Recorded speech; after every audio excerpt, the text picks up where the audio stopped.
चाणक्य नीति vs सुन त्जू। नीति, युद्ध और सत्ता का महामुकाबला।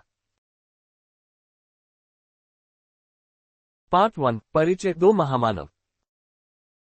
आचार्य चाणक्य, जिन्हें कौटिल्य और विष्णुगुप्त के नाम से भी जाना जाता है, तक्षशिला विश्वविद्यालय के महान आचार्य थे।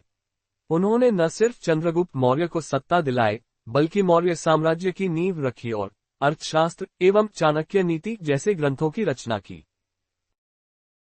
वहीं दूसरी ओर सुन त्जू प्राचीन चीन के एक अद्भुत सेनापति, रणनीतिकार और दार्शनिक थे।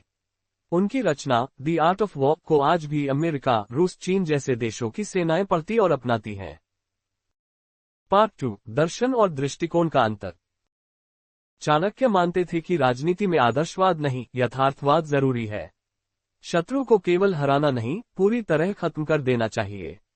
सत्ता पाने और टिकाने के लिए नीति, कूटनीति और कभी कभी छल भी आवश्यक होता है। सुन त्जू का दृष्टिकोण थोड़ा अलग था। वे कहते हैं, सबसे बड़ी जीत वो होती है जो बिना लड़े हासिल हो। उनके अनुसार युद्ध से पहले मन, सोच और रणनीति जीतनी चाहिए। युद्ध उनके लिए भावना नहीं, विज्ञान था। पार्ट 3, प्रमुख समानताएं। इन दोनों महान विचारकों में कई समानताएं थीं। दोनों ने स्पष्ट रूप से कहा कि भावनाओं से नहीं, बुद्धि से निर्णय लो। दोनों के लिए रणनीति में भ्रम और धोखे का उपयोग जायज था। दोनों ने नेताओं को ये सिखाया कि शक्ति कैसे पाई जाए और कैसे उसे बरकरार रखा जाए।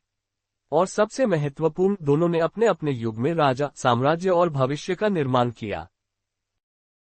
पार्ट 4, भिन्नताएं जो उन्हें खास बनाती हैं। हालांकि समानताएं थीं, लेकिन इन दोनों की रणनीति और दृष्टिकोण में महत्वपूर्ण अंतर भी था। चाणक्य की नीतियां मुख्यतः राजनीति, शासन और साम्राज्य निर्माण पर केंद्रित थीं, जबकि सुन त्जू की रणनीति पूरी तरह सैन्य युद्ध और युद्ध की मानसिकता पर आधारित थी। जहां चाणक्य की शैली सीधी, कठोर और स्पष्ट थी, वहीं सुन त्जू की शैली गूढ़, दार्शनिक और मनोवैज्ञानिक थी।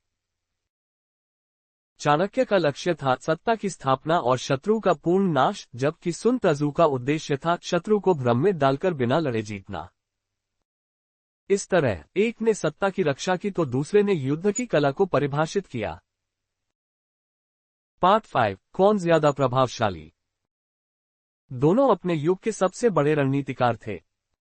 चाणक्य ने भारत में साम्राज्य की नींव रखी, राजनीति को विज्ञान बनाया और सत्ता को नीति से जोड़ा।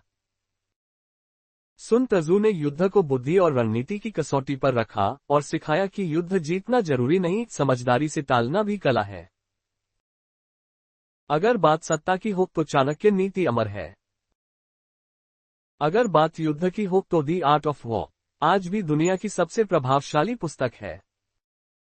तो दोस्तों, आपने सुनी दो महाज्ञानी विचारकों की रणनीतियां।